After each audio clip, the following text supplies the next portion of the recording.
Before he ever moved to Gotham City, before he grew into the overweight, obsessive sadsack of his later years, the Penguin was a poet and a dandy who lived in London.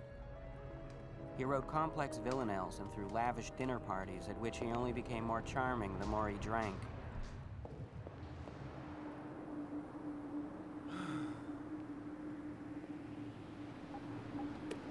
One evening, at one of his dinner parties,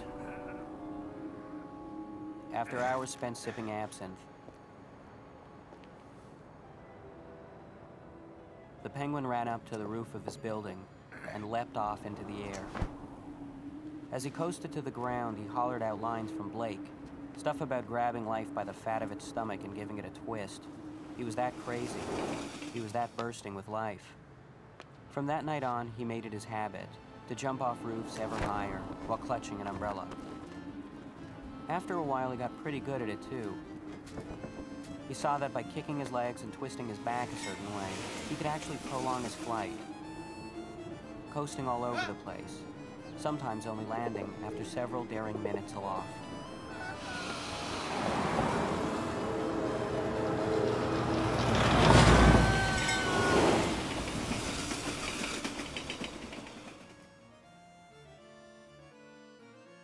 It came to pass that the Penguin started hearing more and more about a certain nanny named Mary Poppins. She too, he was told, had been floating around London hanging from an umbrella handle. Everywhere he went, the Penguin kept hearing about her. How it was simply insane that they had not met each other yet. So finally, a dinner party was arranged by someone who knew them both. And on the evening of the party, the Penguin walked into the drawing room, saw Mary Poppins on the divan, doffed his top hat and bowed low, as was his style in those days. He'd planned a few things to say and do when first meeting Mary Poppins. He thought he might lift up his umbrella as though challenging her to a duel. He imagined she would smile and take up her own frilly, perhaps pink umbrella, and then, together, they would dance about the room, leaping over furniture, parrying and thrusting, perhaps even winding things up, breathing heavily nose to nose.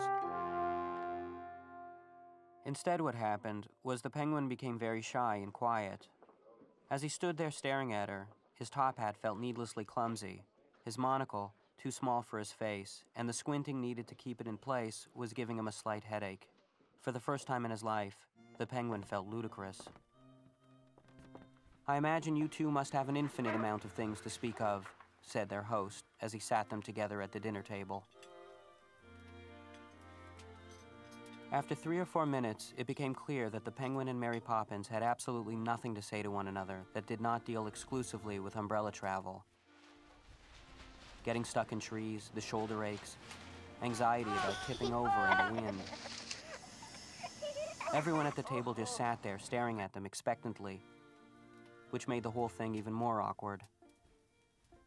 Trying to move things along, Mary Poppins asked the Penguin if he liked to sing, to which the Penguin responded, "Only when I'm drunk." Then she asked if he enjoyed children. "Yes, in a sweet wine sauce." The Penguin then asked Mary Poppins how she kept people from looking up her skirt when she flew. She smiled politely, then turned to the man on her left and asked him how he was enjoying the lamb. The man on her left was wearing an elegant, aristocratic cape. Mary, a bit drunk on the sherry, noted that if he spread his cape out, he might be able to glide about like a bat. The man on her left chuckled and suggested that after dinner, they head up to the roof and give it a try, which they did.